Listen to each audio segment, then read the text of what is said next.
বেশ কয়েকদিন ধরেই আমার ফিডে এই ভাইরাল রাইস হেয়ার মাস্কটা আসছিল, আর আমাকে তো এটা ট্রাই করতেই হতো। তো এর মধ্যে ইনগ্রিডিয়েন্টস খুব একটা লাগে না, 2 চামচ মতো রাইস ফ্লাওয়ার দিয়েছি, আর তার মধ্যে দিয়েছি পরিমাণ মতো নারকেল তেল।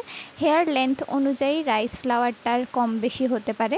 রাইস ফ্লাওয়ারটাকে প্রথমে জলে খুব ভালোভাবে ফুটিয়েছি, যতক্ষণ না ব্যাটারটা গাঢ় মতো হয়ে গেছে ততক্ষণ পর্যন্ত আমি এটাকে ফুটিয়েছি। তারপর খুব ভালোভাবে ঠান্ডা হওয়ার পরে আমি এতে ইউজ করেছি কোকোনাট অয়েল। তোমরা চাইলে ক্যাস্টর অয়েলও ইউজ করতে পারো, তো আমার কাছে কোকোনাট অয়েলটাই ছিল, আমি সেটাই ইউজ করেছি। তারপর খুব ভালোভাবে জিনিসটাকে মিক্স করে অল্প অল্প করে নিজের হেয়ারটা সেকশন ওয়াইজ ভালো করে আমি এটা অ্যাপ্লাই করে নিয়েছি।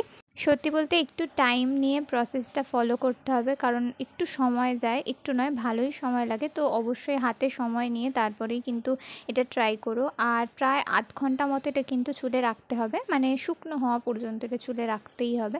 তো আমি খুব ভালো মতো এটাকে অ্যাপ্লাই করে নিয়েছি। তারপর এটাকে রেখে দিয়েছিলাম আধ ঘন্টা মতোই, আমি একটু বেশি রেখেছিলাম, আমি পৌনে 1 ঘন্টা মতো রেখে খুব ভালোভাবে নর্মাল শ্যাম্পু দিয়ে ওয়াশ করে নিয়েছি।